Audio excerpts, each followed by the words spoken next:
sharpen your powder dry.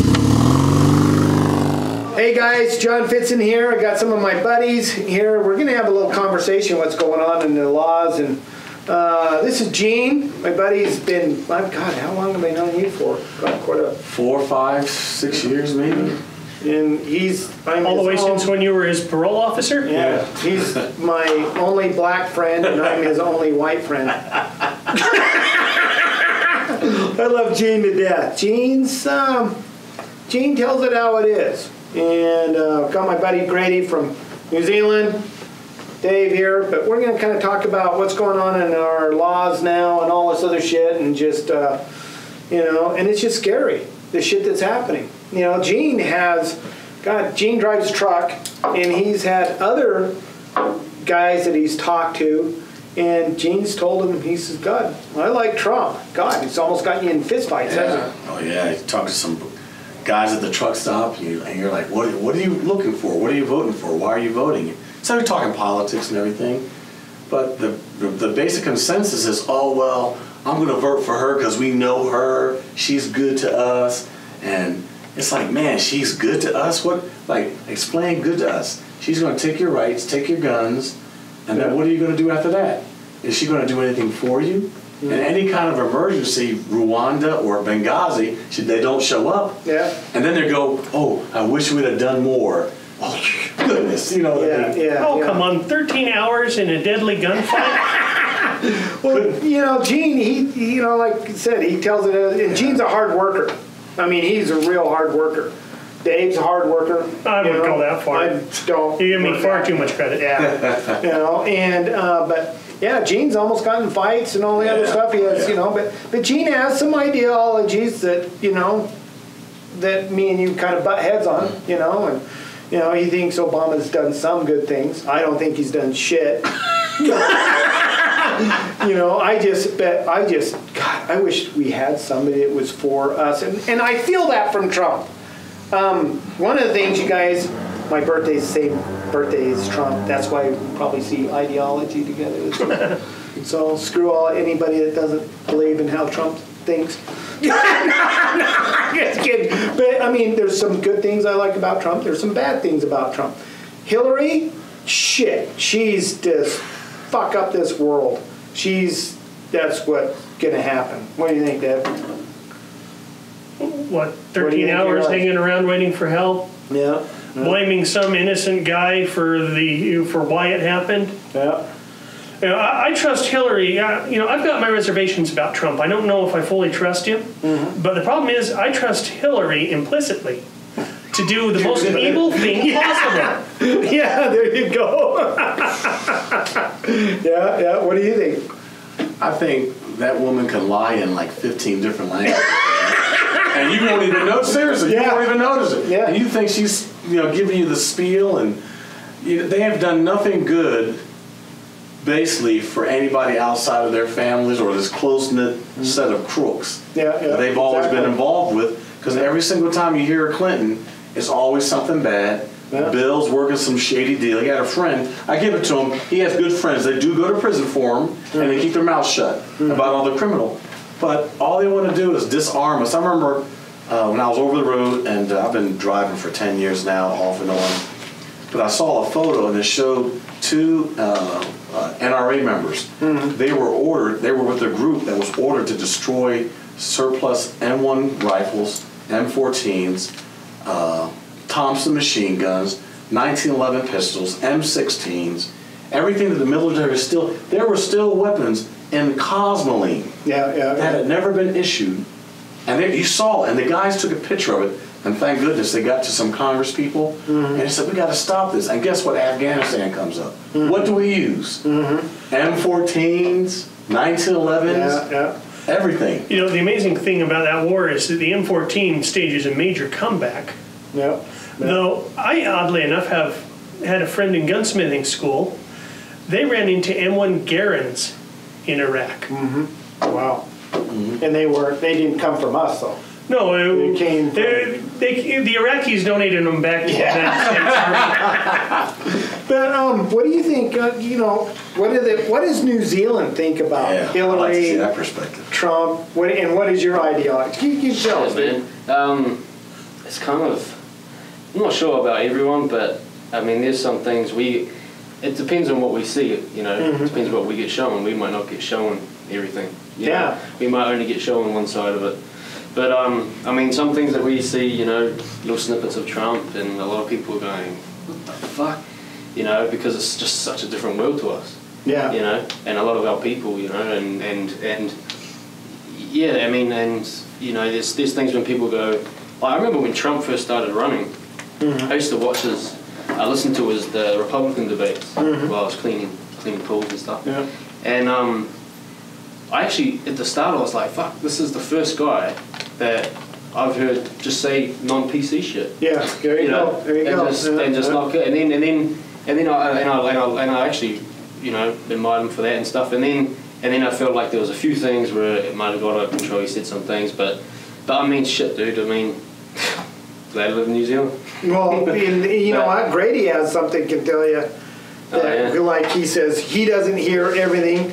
We don't hear everything. Tell me, hey, where you were. You were in France. Just before this, we were in England, and then we went over to Paris, and shit, man. As soon as me and Willow arrived in Paris, we were on edge. There was army, like armed for war. Every corner of every street, you walk around the corner, and there's just guys with the FAMAS. FAMAS rifles. Yeah, the whole pop. And they have full body armor, grenades, all that, and they're everywhere, man. And not all the big attractions, Notre Dame. Well, they can't be walking around with guns. France has some of the toughest guns in the world. Yeah, exactly. But while we were there was probably we were only there for 2 days, and in 2 days there was 5 bomb scares while we were there. Bomb scares were they active systems that just failed? No, or was it just a package piece? It was like at the Eiffel Tower, there was a couple bags left, just in the middle, just random suitcases left right under it. Army moved in. Suitcases, that's a little weird. Yeah. At the train station, we're waiting for our train. Next minute, Army move in. And then when we got to and then the day we left Paris, we hear that the Louvre's been set on fire. Wow. The Louvre Museum. And see, we never even heard that. No, I never heard. But luckily, all the paintings and art had been moved out a couple of days before because there was floods in Paris. So nothing got damaged, and I think it was like a alcohol bomb or fire bomb in a garbage can. Molotov cocktail or something like that. In a garbage can, and that kind of went over to the thing. Wow. But man, shit, dude, there was and then we get to Milan and we're thinking, oh, we'll go to Italy, it'll be nice. Shit, as soon as we get out of the train station, we get out in the street and there's just this big bang, big smoke bombs go off, and there's fucking people rioting and just army everywhere, and we're on edge a lot, and we couldn't. I mean, Paris was beautiful, but we're kind of glad to get to Switzerland after that. How do you feel like in Utah? Do you feel pretty safe? Yeah, I feel pretty safe. Yeah. And you're walking around with I feel real safe. He's down there going, God, John, you carry so much shit. We were in New York before this, and shit, man, like, New York's cool, but, definitely the people in Salt Lake, we've noticed, just walking around, people talking to us, and they're real friendly, real nice, and it makes sense to me that if I'm a terrorist, or if I'm a guy that wants to shoot people, I'm going to go to the least armed place. Exactly. I wouldn't go to a police station. I wouldn't go to So, I mean, if I can think like that... They never come to gun shops. And and I mean, I don't know, it's... Not yet. But we haven't had... I mean, I think we haven't had many shootings in New Zealand. It's pretty easy to get a firearm in New Zealand. You have to sit a license, like a driver's license, and then the police come to your house and just see where you're going to lock them up and stuff. And they're pretty good about that, because hunting is really big in New Zealand. So it's pretty easy to get but only hunting rifles. There's some bullshit stuff about you can get an AR Bushmaster brand, and So there's 3 classes of license. There's class A, and that's the first license you get. Mm-hmm. You can get an AR on that license. But the only difference is I think the mag size, and there's a little piece of plastic that goes from the handle, the pistol grip that grips the grip to the stock, just connected. That's the only difference. Yeah. And then you have to go through a whole lot of shit to get a... Kind of like a thumb hole, like... Yeah, thumb hole, yeah. And then you have to go through a whole lot of shit to get the next license, a little more money, more stuff, just to get a little part taken away, and a bigger... I think it's like 5 rounds extra in your magazine or something like that. But yeah, so I mean, there's some... But you guys don't have the Muslims there, do you? Where we live, there's a suburb that is quite a lot. Mm-hmm. But man, I don't see them in my neck of the woods really. Well, God, who wants to? What Muslim wants to go into your country and have these goddamn? Well, the other thing is too, you have those the Maoris coming off with the fucking. God, man, there's fucking that. I always told people, all I have to do is have 20 of those guys with me, man. I could take over Afghanistan. Have those guys up on a mountain doing the thing. John, if anything, they're under greater threat because they have a lot of sheep there. Those jihadis. Yeah. Sheep shakers. Yeah. Take them to the edge of a cliff, they push back. There you go. But yeah, I mean, I think across the ditch in Australia, there's quite a lot. Mm-hmm. They're having problems in Australia. I know. I got guys that talk to me and they said, "John, we're having problems." I know we've taken in some Syrian refugees. I actually saw online the other day. Willow showed me. They've built this like apartment block, and it's just for Syrian refugees. And it's like, dude, we've got fucking people that can't even... Yeah, what the hell? We got, in the United States, we got veterans. We've got to take care of our own. Yeah, exactly. What the fuck? But you know why they're doing it? The liberals, they do it, in even your country, because these fuckers are going to vote for them. That's one of the main fucking thing they do. Yeah, I think they come, like we've seen, and they'll get a house and a weekly paycheck and stuff. And yeah, we got a poor place like, what, Detroit, right? No. Well, I'll tell you, it's just like, we could ship these Muslim refugees to Detroit.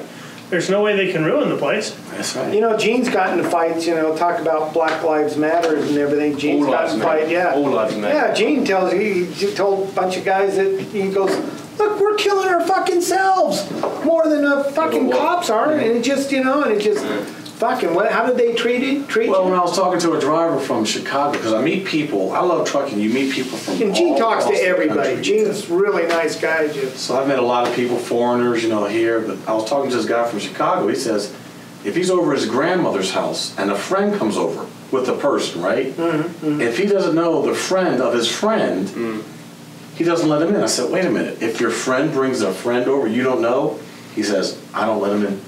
I said, man, that's like extreme. It's like you can't let a person, like if your friend brings somebody, that's not good enough. But your friend's bringing a friend over, right? He says, nope, it's so crazy, man. He says, on the weekend they'll have anywhere from 10 people to 40 people killed on the weekend. And I mean, that's not all the kids. I mean, 3 years old, a stray bullet drive-by. A 7-year-old killed, a 9-year-old is killed. But one cop kills somebody. Yeah, that's bad. It is tragic. And now you're going to get into uproar. I'm like, what does it take for you to, you didn't get into the uproar when 10,000 people in 5 years were killed in a black on black violence. One cop. Now we have an issue. So I say, guys, we got to do more than that. You got to think right. And then when I say I like the Second Amendment, I'm a lifetime NRA member. Former Army, that's okay. They didn't serve. And I said I'm going to vote for Trump because I look at the other side. And a couple of times I get close, and the guy looks at me, and I said, I think we're going to be throwing some, skin here, some bone. I said, all right, but it's crazy. I said, you got to think for yourself. And I look at most people in the gun community. I call it a community. We're more responsible. Yeah, exactly. If you really like your firearm and the privilege of having firearms, you're not going to abuse it. You're not going to take advantage of it. Yeah, we're more apt to be careful to keep our concealed weapons permit and all that. I know there's times when these Muslim guys came into my shop, I kept thinking the damn cameras blocking, and these guys came in. Guy was gonna stab me with my own fucking knife, you know, and I'm just down there going, what the fuck? But long story short, my buddy is Homeland Security, said call the FBI, call the police. You know what they did? Nothing. Well, Homeland Security did nothing, you know, and it was just, I'll tell you guys a story one day. It's just like, I just couldn't fucking believe it. Maybe it went through Hillary's office and then to the... Yeah, God, you know, but yeah, Gene gets shit, you know, and I like how Gene sticks up for what he believes in, you know. And Dave, you know, God, Dave's one of the most knowledgeable guys on gun laws and different stuff that I know, you know, and, you know, and you hear the stuff from Grady, geez, I mean, God, you don't hear this shit. And you're going to think, do we want that in the United States here? Do we want that here in Utah? There was shit. Another thing in Paris, Eiffel Tower, these, I don't know where they're from, somewhere in the Middle East. Yeah. These women, and they come up with their kid. Mm-hmm. And they go, oh, do you speak English or anything like that? They show you a map and go, can you show me where this is, blah, blah. So you get sucking into talking to them. And we saw it happening to people. And the kid will go around the back of the person they're talking to with a razor blade and cut open their backpack, take all their shit. Yeah. And you just saw it. Yeah, and we're watching this like. And there was another one, and I remember I was there years ago with my father, and I keep seeing these ladies, these Middle Eastern ladies walking around and stuff, and none of them had teeth. And I go, Dad, why don't none of these ladies have any teeth? Lady walks up to us, right? Yeah. One lady walks up to us, goes to talk to us, and the soldier comes with us from us and butt strokes her right in the mouth and yells at her to leave us alone because we're tourists. They want to protect the tourists. Yeah. The dad goes, that's why they don't have any teeth. God, just the shit. If you look, Japan doesn't have problems with them. Czechoslovakia doesn't have problems with them. You know, Russia has their little problem that they go and put that down real quick. You know, but Europe's terrified. They have so many Muslims.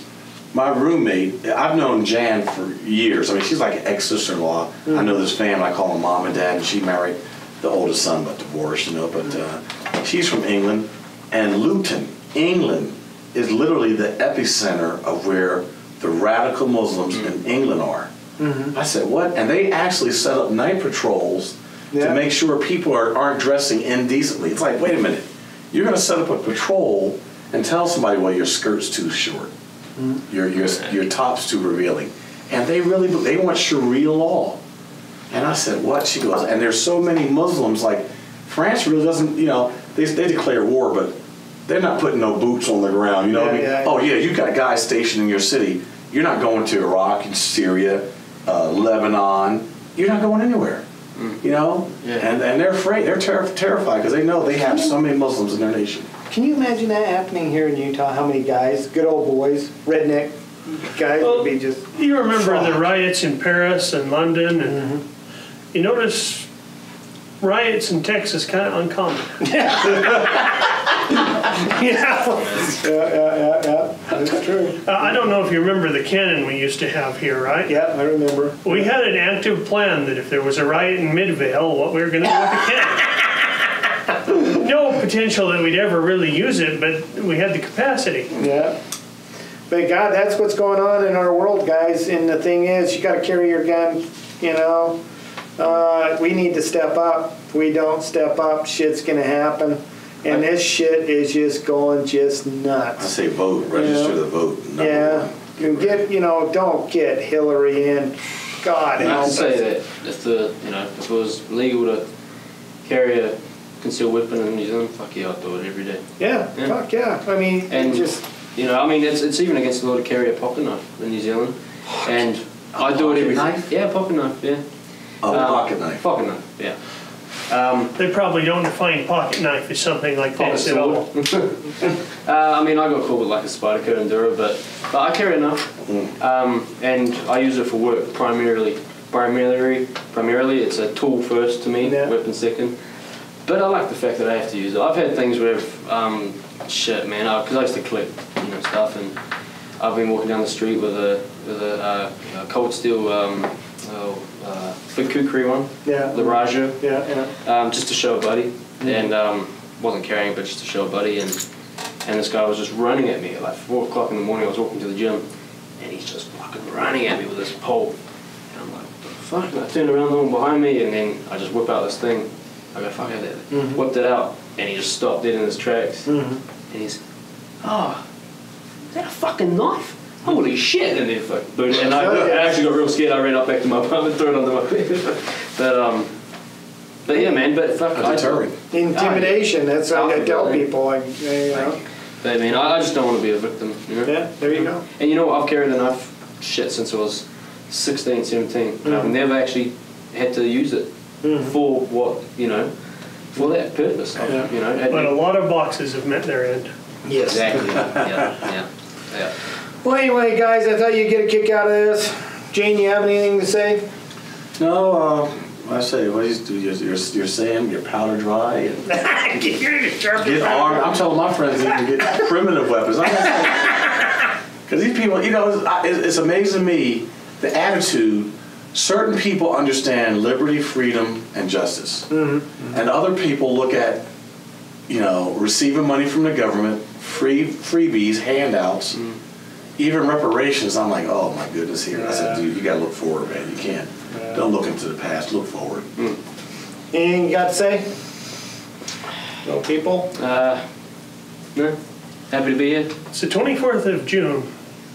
Let's see how fast until we can go try a new machine gun that doesn't exist today. Okay. Looking for that in a future video. There you go.